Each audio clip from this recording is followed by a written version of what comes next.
Now let's talk about more advanced regular expression syntax. But before we do that, I'd like to talk about some of the limitations of regular expressions. So writing a regular expression, it's like writing a program, and that means that you need to know the syntax very well. It also means that it can be easier to write a regular expression than to read a regular expression, even your own regular expression. If you write a complex regular expression, go away and then come back to it 6 months later, it may be very difficult to understand what you were trying to do with that regular expression.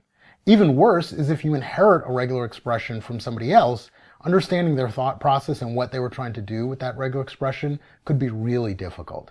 And that kind of leads to the third point, which is that it can be very difficult to debug a regular expression.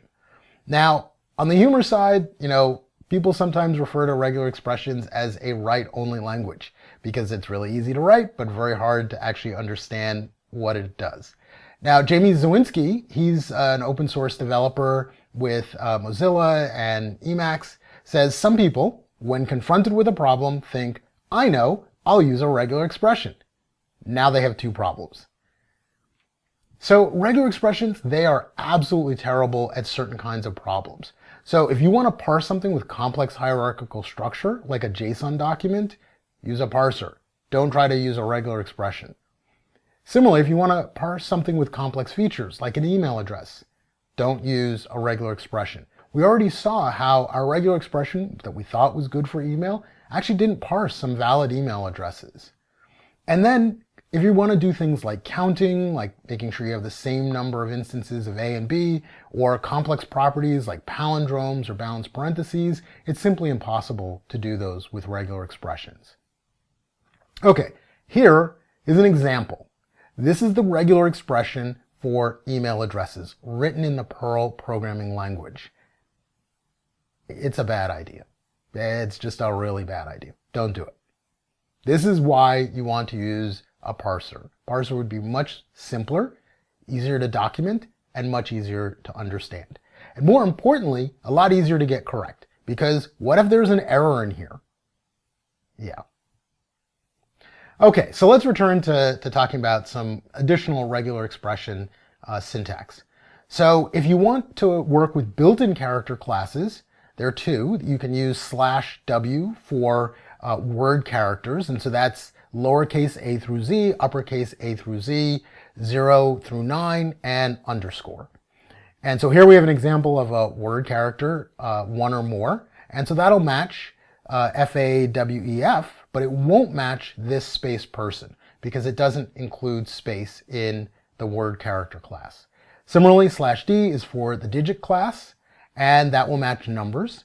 And so here we have one or more digits, and so that matches 231, 231. It does not match 423 space people because space is not a digit and people contains non-digit characters.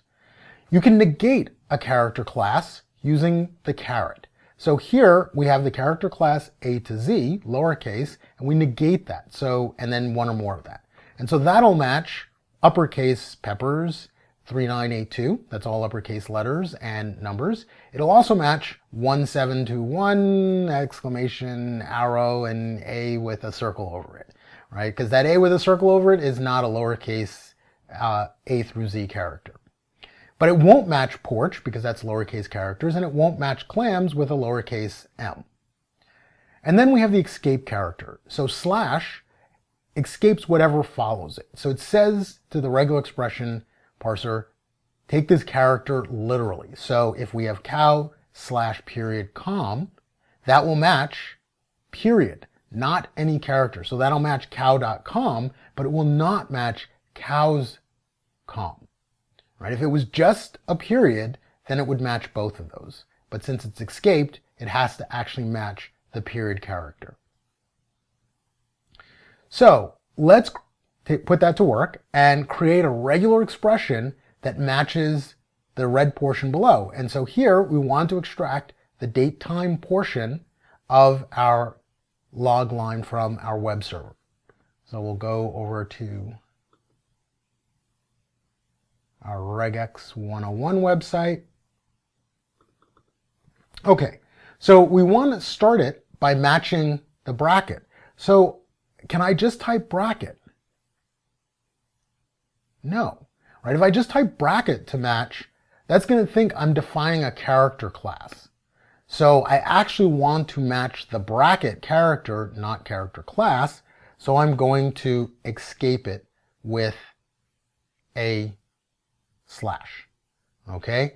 Now I want to match everything between that and the right bracket. So I can just use period, gotta put it in the right place, and star. Okay, and now I match that substring that I was looking for. Okay, so now we've created a regular expression that matches the red portion below, and look at how easy that was relative to when we were trying to do it using split previously. Okay, so here's a little quiz for you to work on your own time. Create a regular expression that matches anything inside the angle brackets, but none of the string outside the angle brackets. So in this example here, it should match angle bracket div, angle bracket. It should match angle bracket td space v align equals quote, double quote, top, double quote, angle bracket. And it should match angle bracket slash td angle bracket and angle bracket slash div angle bracket. It should not match mu. And so this is basically equivalent to the problem of matching HTML tags. All right, so let's look at some additional regular expression features.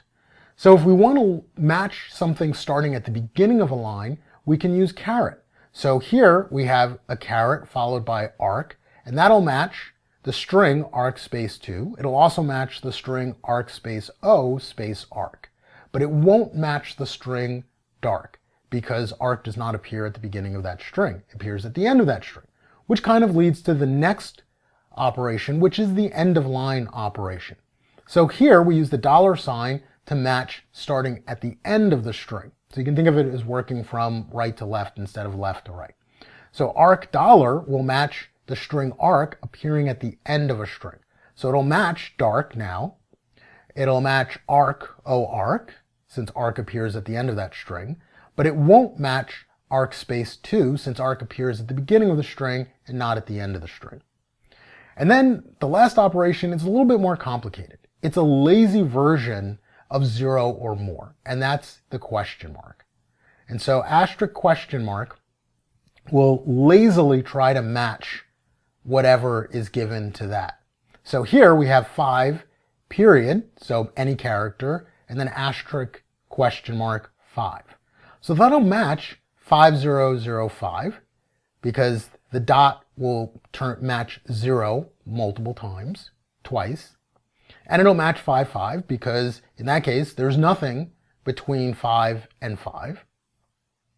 But it won't match 5005, 005. So why is that? It's because it's lazy. It tries to match this shortest possible string.